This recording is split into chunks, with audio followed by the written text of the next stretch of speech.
NFL Show on the Grilly Truth Sports Network. The NFL Show is brought to you by BetNow.eu. Use the promo code Truth100 to get a 100% cashback bonus on your first deposit up to $500.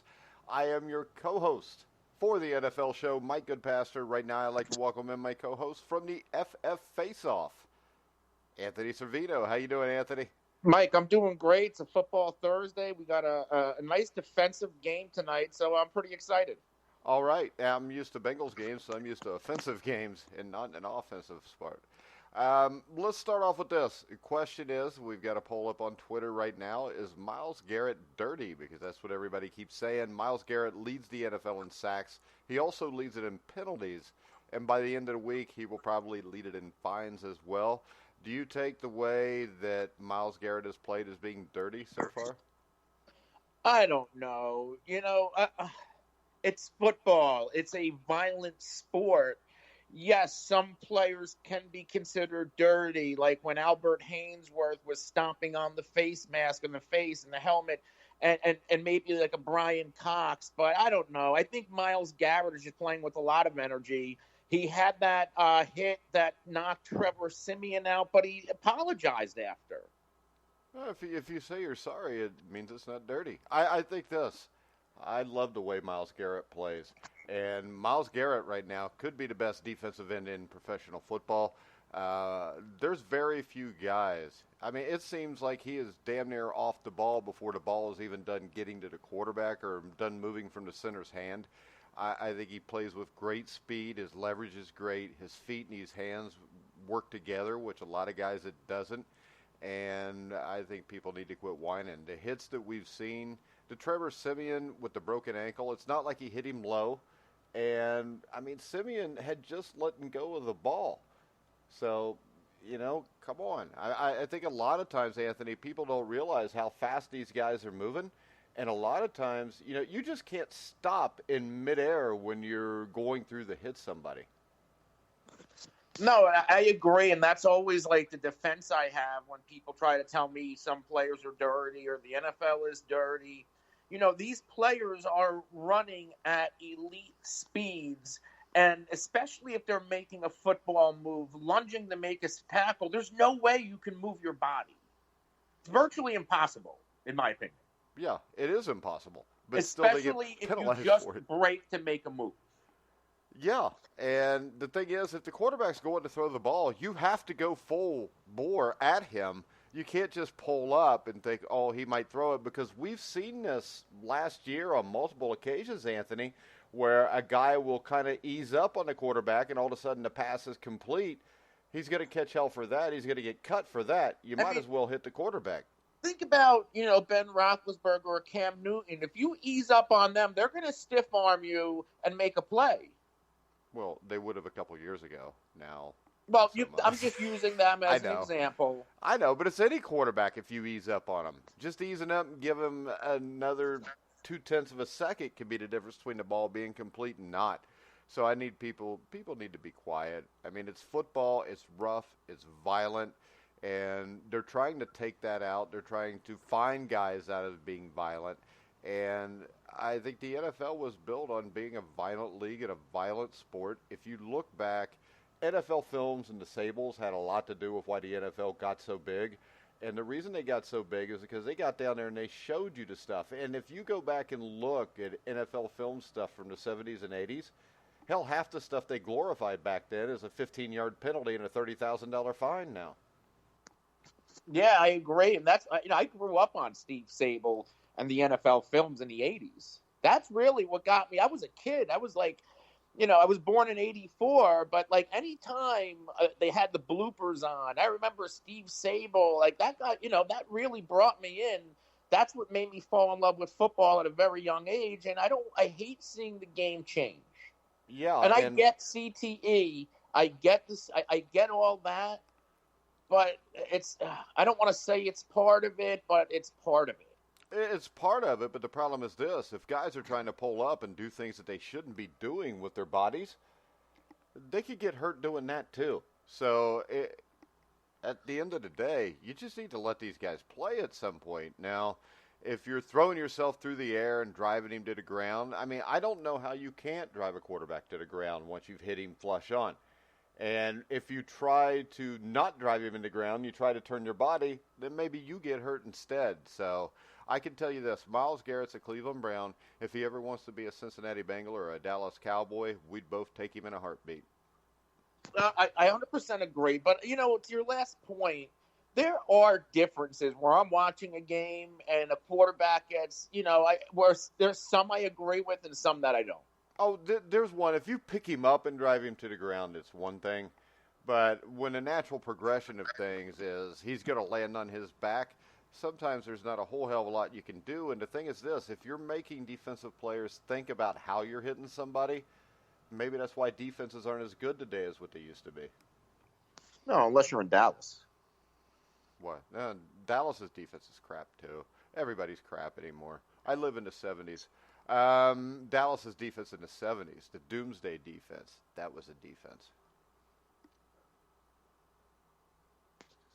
What, Hollywood Henderson, that crew? Oh, yeah. Harvey Martin. You go back early 70s with Bob Lilly, Randy White in the later 70s into the early 80s. Those guys played defense. The Pittsburgh Steelers, the Steel Curtain, they played defense. And probably 50% of the stuff that the Steel Curtain did is a penalty today. Especially Mel Blount. Why would Mel Blount do? The cornerback, wasn't he open? I mean, it was legal, but he was tackling receivers before the ball was thrown. But at the time, he wasn't tackling them. They made the Mel Blount rule. He was hitting them. And the thing was this, the problem with Mel Blount is Mel Blount was... What did he do? Mel Blount was a cornerback who was as big or bigger than most wide receivers. So when he got a hold of you, you weren't going anywhere. And he would give you an initial hit, and he may knock you on your ass even. Mel Blount's the greatest cornerback that ever played the game. They put the rule in because of Mel Blount. And Mel Blount, the thing about Mel Blount, the reason I say he's the greatest corner ever played a game, is I've had a lot of guys on the show that were great wide receivers in the 70s and 80s, even guys that played in the early 90s, but they played late 80s, early 90s against Deion Sanders, and there's no difference. There's a huge difference between what Mel Blount could do and what Deion Sanders could do. Because Mel Blount, when they put those rules in around 76, 77, was still the best cornerback in football when they didn't allow him to do it anymore. Yeah, but Deion was a different player, right? He was a natural cover corner, can play half the field by himself. Yeah, and Mel Blount was he a was natural too fast cover. and too athletic. Wait a second. Mel Blount was a natural cover corner who was bigger and stronger than Deion, who could also come up and play against the run. So, complete-wise, I think Mel Blount's the greatest corner that ever lived. Cover-wise, I think Deion was better than him, but when you put everything together, Mel Blount, I mean, I've talked to Isaac Curtis before, and he's like, man, you didn't want to see Mel Blount because Mel Blount would physically and verbally abuse you, and then he could still run as fast as you could. So I'm not going to argue that Deion's not the best cover corner I've seen, but I will argue all around whether he was the best corner or not, because Mel Blount, like I said, you talk to the guys for the 70s and 80s, and Mel Blount, when you talk about cornerbacks, is the first guy that comes up. I mean, hell, how many rules are named after a player? And it wasn't because he was tackling guys. It's because basically once he got his hands on you, your route was done. Yeah, that was a different game back then. It was a better game back then. All right, next up, the Cleveland Browns will be without their starting tight end for a while. David Njoku suffered a broken wrist Monday against the Jets. Looks like he will be seeking opinions on surgery. He will be out for more than a month. And when we look at this, this is a big blow to the Cleveland offense. Yeah, David Njoku, at least talking from a fantasy football perspective, he's never really lived up to the potential and the hype from when he came out, but he was still a quality tight end in the league.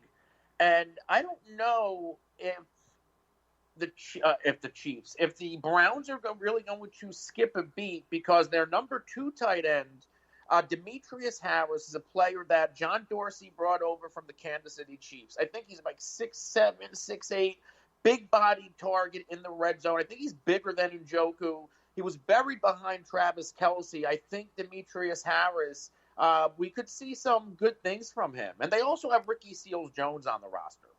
Yeah, but Ricky Seals-Jones is a pretty good drop-off. And I think here, you've got a good backup. You had a good starter. Now you've got a good backup and an average, or you got a good starter and an average backup. So I think this is more of a depth thing, especially if you want to go with more than one tight end. Yeah, and Seals-Jones isn't a good blocker.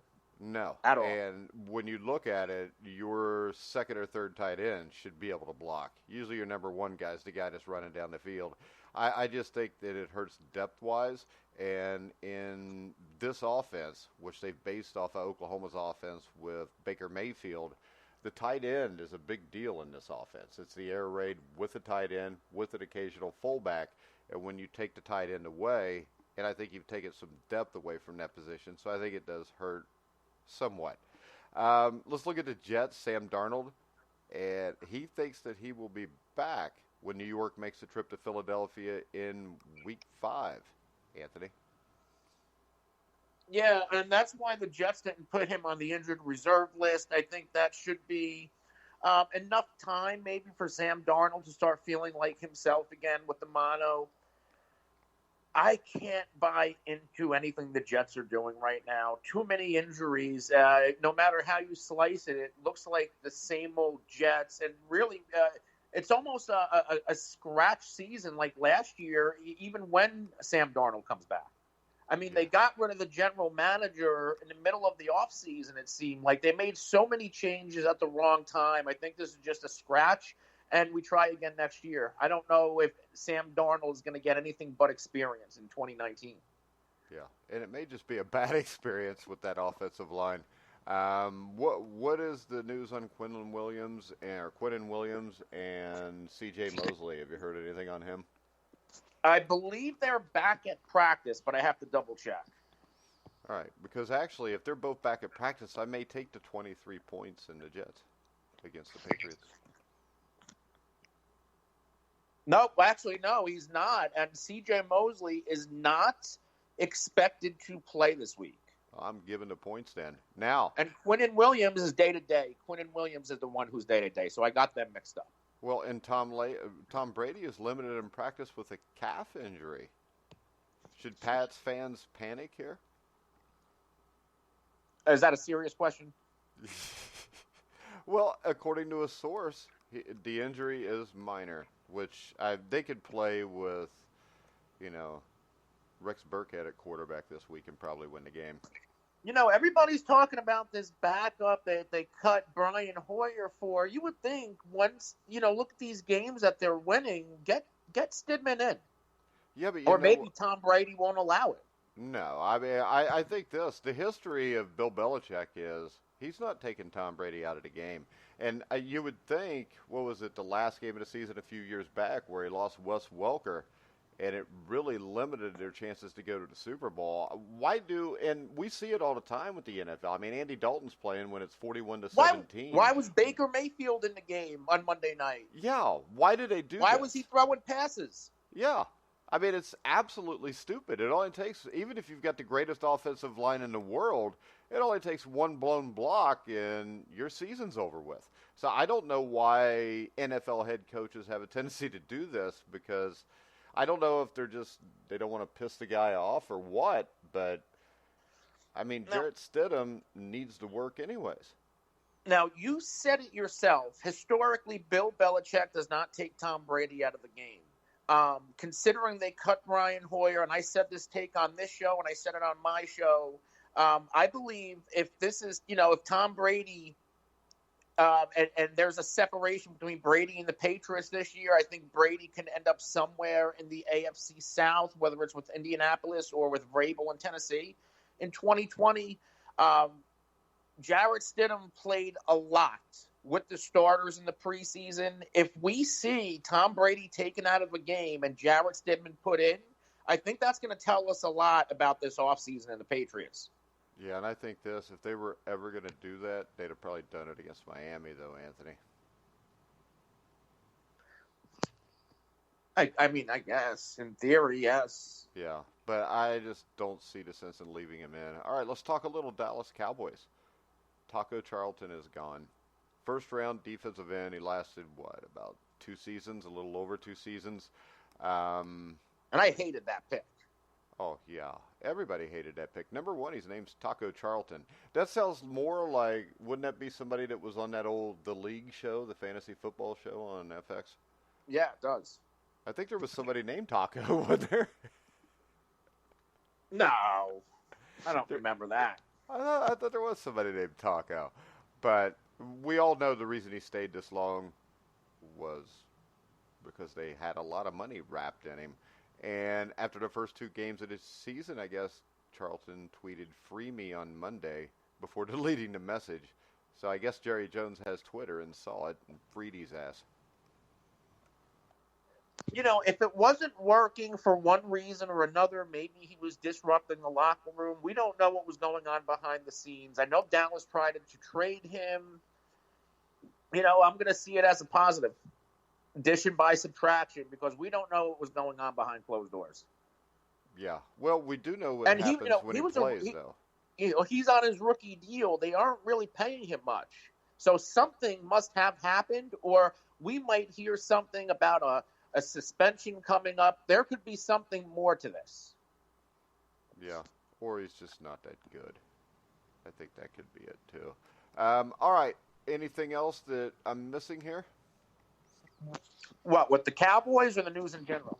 News in general. I know the Colts waived quarterback Chad Kelly, but that's about the only thing else I remember seeing. Well, we have Devin Singletary for all you fantasy football players out there. He didn't practice again on Thursday. He might be able to practice on Friday and still get an active designation, but it looks like Frank Gore and TJ Yeldon are going to be the top 2 running backs for the Bills in a great matchup. Who the Bills have? Arizona. They have a great matchup this week. They've got the Bengals. Okay, there you go. They don't even need to play with a running back in the win. Yeah. A great running back. If you need a sleeper running back this week, Frank Gore and TJ Yeldon. All right, so let's go ahead and let's look at tonight's matchup between the Jaguars and the Titans. I think and Sterling Shepard. We have one more. Sterling Shepard is expected to clear the concussion protocol on Thursday, which means Daniel Jones could have him on Sunday. And the interesting thing about that game, and we'll get to it tomorrow, is this. I think we'll find out a lot if the issue was Eli Manning, because you would think with a new quarterback in Daniel Jones that maybe the Giants will come out energized, wanting to prove something.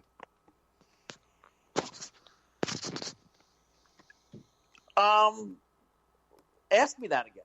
I'm confused. I would think with a new quarterback that maybe there'll be some new energy with the Giants going into the game against Tampa Bay. It's a win. Listen, it's a winnable game.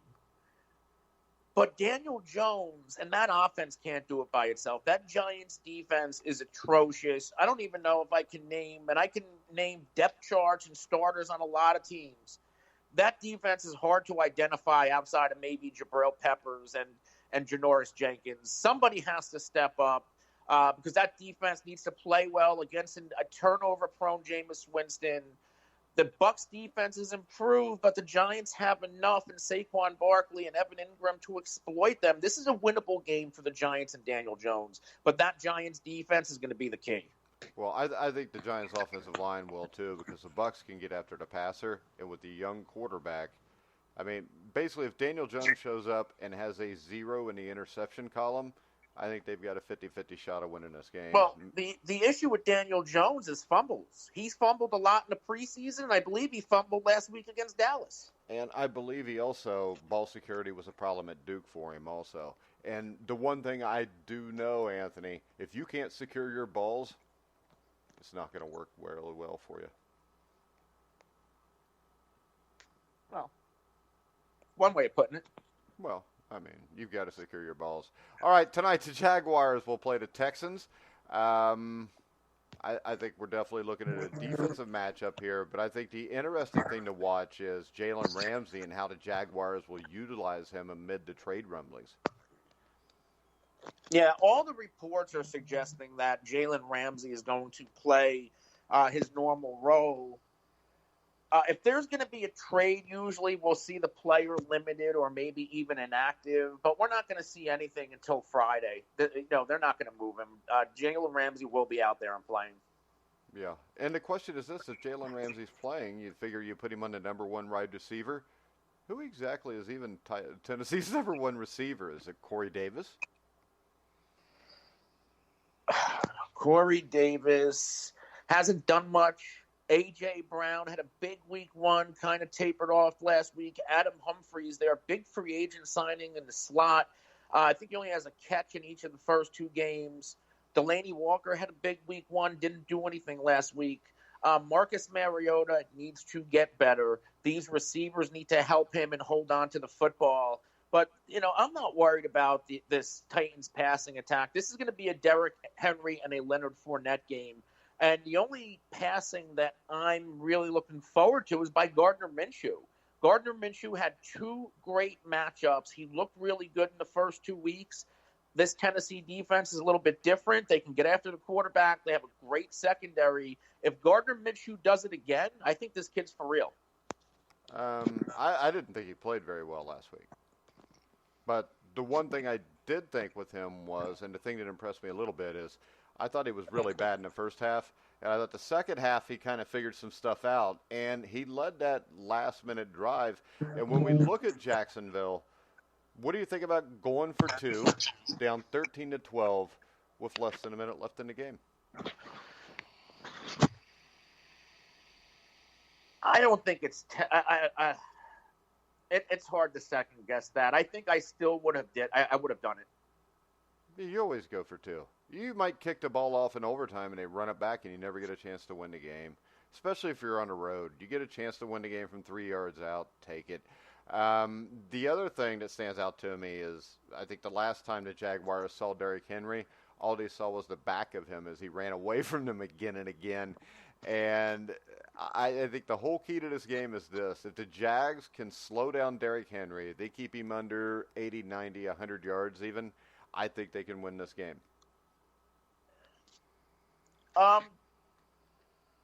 Last year, the second half, Derrick Henry went 17 for 238 yards, 4 touchdowns. Looked like the Derrick Henry from his college days.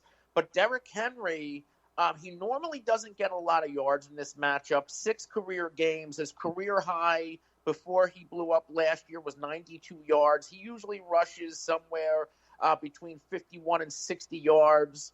But he seems to score, whether it's a pass or a run. He has scored in 4 out of 6 matchups against the Jacksonville Jaguars. And I think we see Derrick Henry get in the end zone again.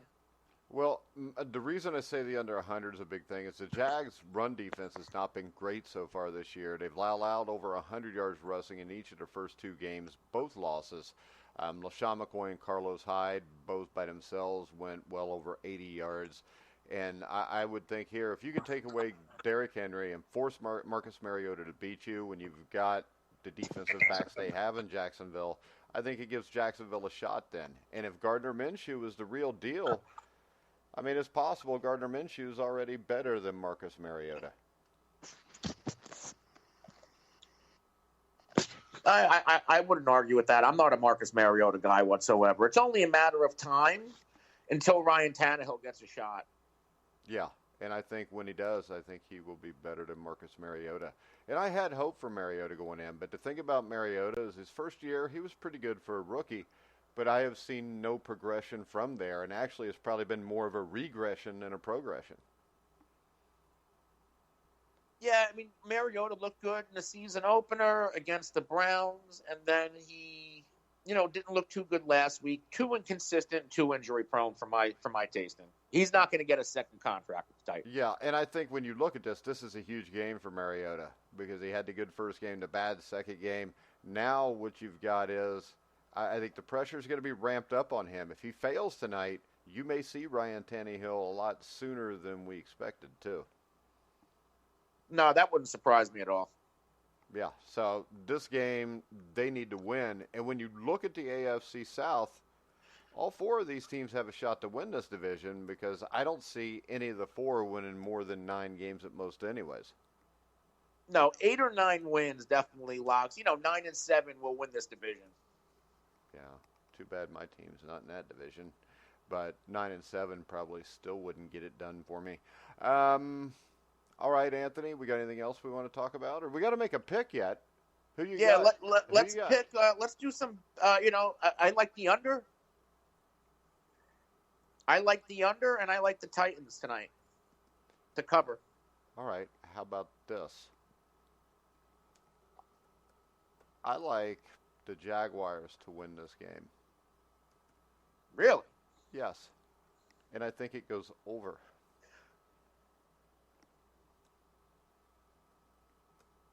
Yeah, I think Gardner Minshew is going to put up 24 points. I think Tennessee puts up 17, and boom, I've got 41, and I covered it. I mean, last year, 39 total, and then a 15-point total.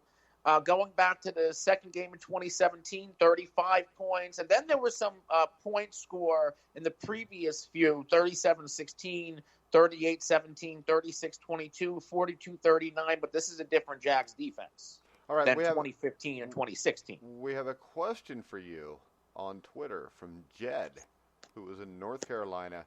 He wants to know if you think, or how big a risk do you think it is to pick Delaney Walker in this game for his fantasy team tonight? Should he sit him or start him?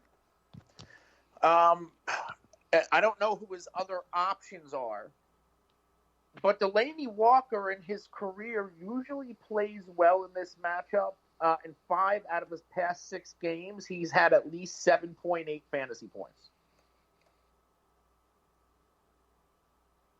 You there? Yeah, did you hear that? I just repeat it because it sounded like you might have slipped and fell in a well for a little bit. Well, in 5 out of Delaney Walker's past 6 games against the Jacksonville Jaguars, he's had at least 7.8 fantasy points and scored 2 touchdowns in that time span. All right, so we'll touch on this more tomorrow, but give me one fantasy flop for this weekend. For this weekend as a whole? Yeah. One fantasy flop. Somebody that's a good player that, may not be that great this weekend. Kind of put me on the spot here because I have tonight's game has but you been can give dominated. it from tonight if you want. But. Let's see. Let me find you a flop. Washington running backs against Chicago. Both Adrian Peterson and even Chris Thompson. I wouldn't touch Washington running backs in that game. I agree. I wouldn't touch Mitch Trubisky either in any game. I actually like Trubisky to possibly bounce back this week because the Redskins' defense is terrible. How about this for a flop? What about Le'Veon Bell since he's going into New England against that defense without his starting quarterback? Bell is the type of player where it's very, very difficult to sit him. You usually will spend a first-round draft pick in your, preseason fantasy draft, and because of his talent and even the situation, they're going to lean on Le'Veon Bell to try to keep this game close and try to keep Tom Brady on the sideline. And Bell can also catch passes. So with a negative game script and the Jets chasing, and you have a young quarterback, why not dump it off to Le'Veon Bell? So he can get a lot of garbage time production this week. All right, and if anybody has any questions, you can ask at Grilling Truth through Twitter. We still got to do that test call to make sure we can take calls, I think, before we do that. We need to do that before tomorrow. Kim from Cambridge. I don't know where the hell Cambridge is. Massachusetts, maybe? But she says that she thinks Odell Beckham Jr. will be a flop because the Rams will key on him and force Baker Mayfield to look elsewhere for easy gains.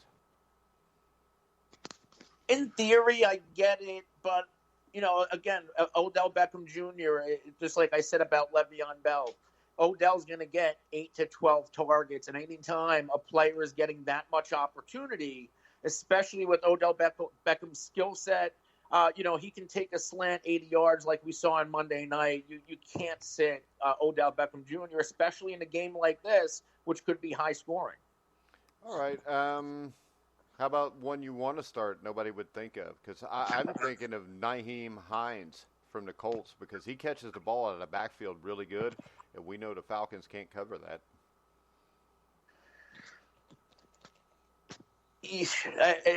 Marlon Mack is the back on that team right now. I know Jordan Wilkins had himself a game, but Nyheim Hines is very dependent on catching the football. So he's a real risky play. If you want a player that nobody might be thinking about, or if you look at Philadelphia, they're likely going to be without Nelson Aguilar and without Deshaun Jackson, which is going to open up a big opportunity for Nelson Aguilar. And that's a player that I'm putting in all my lineups. And even Matt Collins, if you're playing like FanDuel or DFS, he's a really cheap option. And all of a sudden, if he scores, he's going to return value. What about O.J. Howard against that Giants defense? Well, O.J. Howard has been terrible so far this year. I know. Only 0 or 1 target last week, only 4 or 5 targets in week 1. It's a make-or-break matchup. You have the Giants defense that they're very generous to tight ends, and they've been like this for a long time. I like both Cameron Brate and O.J. Howard to score this week. All right, and we've got one more. Oh, that last question was from Chris from Toronto. We have Yates. I don't know where he's from. I can't tell by looking at his thing, but he wants to know what you think of Will Dissly this week, who is a sneaky good red zone option and has found chemistry with Russell Wilson. I don't mind Will Dissly. He had a big game last week. He's one of the biggest waiver wire ads, and there's a lot of uncertainty at the tight end position. They got the Saints this week. Dissly had 5 targets, 5 receptions, 50 yards, and 2 touchdowns. And if you take in consideration the lack of pass-catching weapons for Russell Wilson, and, just 2 years ago, Jimmy Graham was a top option in the red zone and everywhere else. Will Dissly, if he can stay healthy, I think he can be possibly number 3 option for Russell Wilson in his passing progression. So I like Dissly. How about this? I don't play fantasy football, but I got one for you. Deebo Samuel for the 49ers, because I think the Steelers are terrible at covering the slot, and I think Deebo Samuel will catch a touchdown pass or 2 against them. I was a big Dante Pettis fan, but all off season long, there's been negative reports. He was playing into the 4th quarter of preseason games, and now Dante Pettis can barely get on the field, and it's been all Deebo Samuel. He definitely looks like he has a rapport with Jimmy Garoppolo, who threw 3 touchdown passes last week. Deebo Samuel, 5 to 7 targets, 87 yards, and a touchdown. He even carried the ball a few times. That was last week against Cincinnati. So, yeah, Deebo looks like he is emerging as possibly the wide receiver 1 in this offense. All right, Anthony. Anything else you can think of before we wrap it up? No, I think that's about it.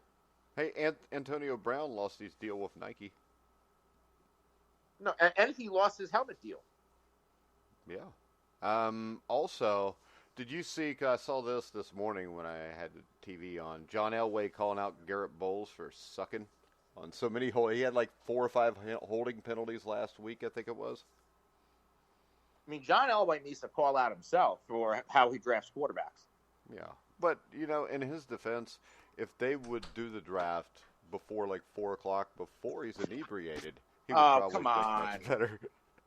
Hey, ask anybody. I got people in Colorado that cover the Broncos, and that is actually what I hear.